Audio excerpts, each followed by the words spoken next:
In this tutorial, I'm going to show you how to join more than two tables when writing a query. For example, back to our SQL Store database, look at the orders table.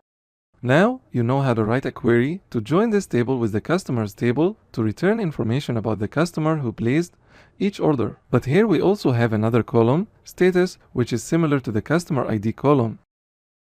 So the name of the statuses are not stored in this table, they are in somewhere else in the order statuses table. Let's have a quick look. So orders can be either processed, shipped, or delivered, and these are the identifiers for each of these statuses.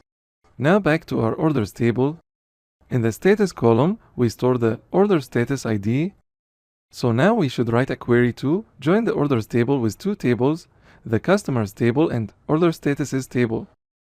The result of this query is going to look like this. So for each order we see the order ID, the date, the first and last name of the customer, and finally the status of the order. This is a beautiful report we can create for our users, so let me show you how to write this query. Back to our query editor, first we need to select the SQL Store database. Now we need to select everything from the orders table. Let's give it an alias. Next, we need to join this with the customers table. On O.customer_ID should be equal to C.customer_ID. Nothing new so far, exactly like before. Now, here we can write another join keyword to join the orders table with order statuses table. So we type out order statuses and also we give it an alias like OS. What is our join condition? Well, back in the orders table, here we have this status column. So the value in this column should be equal to the order status ID column in order statuses table, right? So back to the query. So orders table dot status should be equal to order statuses dot order status ID. Make sure to get the name right, don't have a typo, otherwise you're going to get an error. So this is how we can join three tables. Now in the real world, as you work on more complex problems, you may end up joining even 10 tables, so this is not uncommon in the SQL work. Now let's go ahead and execute this query.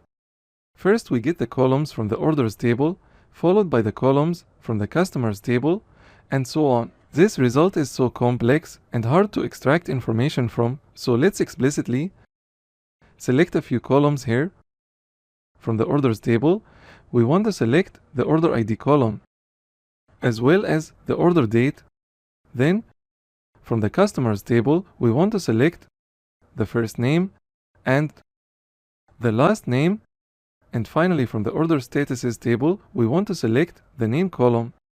Now we can give this an alias like status. That's better. Let's execute the query one more time. So, here's the end result. We have order ID, order date, the name of the customer, followed by the status of the order.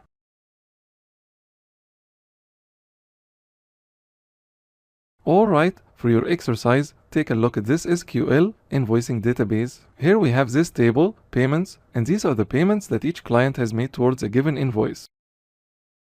Let's take a look at the data. So we have these columns like client ID that identifies the client, so we can join this table with the clients table to see the name of the clients. Next, we have invoice ID. We also have date, amount, and payment method. So similarly, we can join this table with the payment methods table here. Let's have a look at the data in this table. These are the payment methods: credit card, cash, PayPal, and wire transfer. So back to the payments table, I want you to write a query and join this table with the payment methods table as well as the clients table. Produce a report that shows the payments with more details, such as the name of the client and the payment method.